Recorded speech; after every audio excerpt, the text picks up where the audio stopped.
Free audio post-production by alphonic.com. Hi, it's Mr. Mark Sorianis from Taekwondo Life magazine coming to you. I wanted to come to you with some breaking news out of Tashkent, Uzbekistan at the World Taekwondo Junior Championships.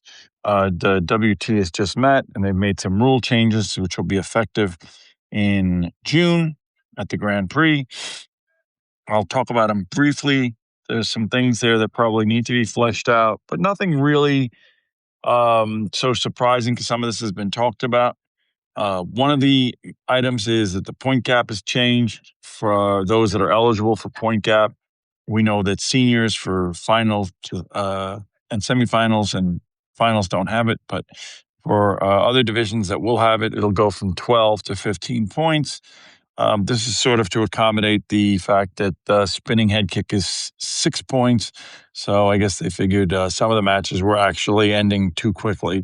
So they'll go to 15 points. I don't think dramatically changes too much. It may extend some painfully bad matches that are, now 12-0 will now be 13-0, 14-0, probably end up timing out before they go to 15-0. But okay, for exciting matches, probably nothing different. A change now for the boundary line. So as we know or should know, it has been 1 full foot out of bounds for the longest time to be a gamjang.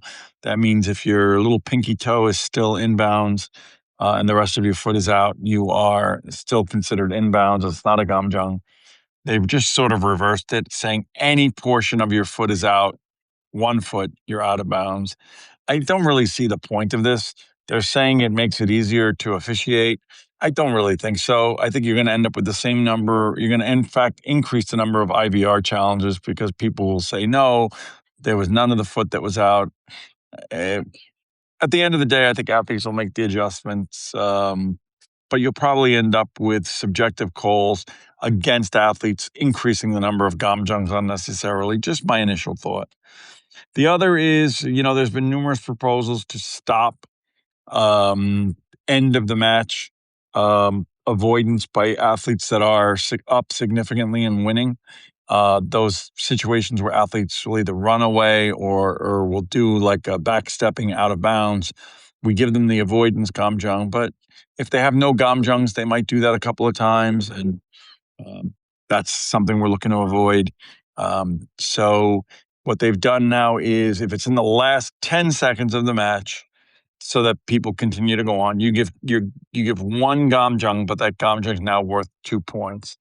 I'm not sure that's really the right way to do it. I actually think it's more effective if they gave 2 gamjangs, 1 for avoidance and 1 for misconduct, but or 1 for whatever it is and 1 for misconduct as the avoidance issue, because the 2 gamjangs could then end up changing the match. In this situation, it's just 2 points. So if an athlete's up, again, 13 or 14 points, they may still do it. There is some discussion about IVR and technical challenges, and when you get denied, you get a gamjang. I don't think that's changed significantly. I think people are interpreting it to mean that the athletes will get the gamjang for if the IVR is denied. I think it's simply on technical requests like testing the Hogu.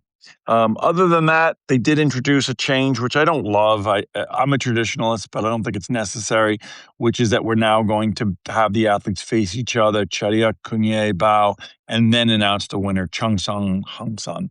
So aside from that, we'll keep it fleshed out, how it gets interpreted, what the expectations are from the referees.